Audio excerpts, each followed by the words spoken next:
Here's a good question that just came in about the ways we grow in small groups.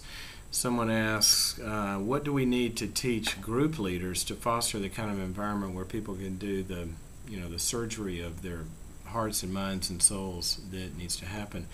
And we talked about a lot in the session, but I'm just going to reiterate a few of them.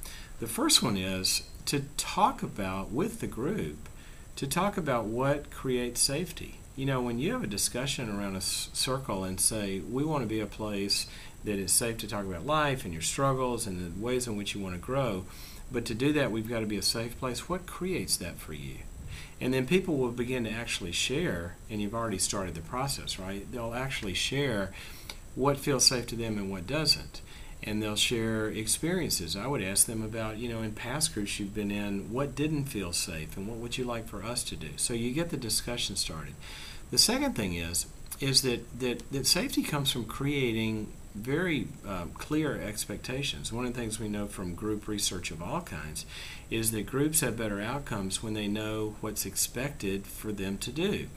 And if the group would come together and say, we want to be the kind of group that talks about the struggles this week, for example, or areas we'd like to grow in, or ways in which we would like the group to push us towards our goals, or. It doesn't matter what the expectations are. What matters is that the group knows the expectations.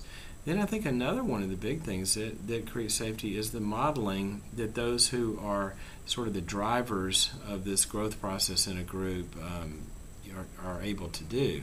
And a group leader or somebody that the group leader is sort of at the same sharing level with can begin to show what it looks like to assume safety. When you go into a group and you assume safety, you're going to act in a certain way. You're going to start talking about things that are difficult to talk about, or somewhere where you screwed up or something like that. And you're assuming safety, and you're acting in a way that you would want people to act if safety existed. And so once you begin to do that, then other people kind of catch it, and they're following the modeling of the group. And then one other one is, I think that safety comes from when we help each other. A lot of people feel unsafe to take a growth step because they've never been helped in that area of life. And whatever it is, it's in their dating life or marriage or parenting or reaching a goal or whatever it is. If they're gonna open up about that, then we ought to be able to bring some sort of help somewhere. If they're worrying about going and applying for a job, well, what if somebody in the group said, well, I'll go sit down with you and when you make the calls, or I'll go down to the employment office with you, or I'll help you fill out your resume. When people feel helped, it creates a lot of safety to go to the next step. So there's just a few things.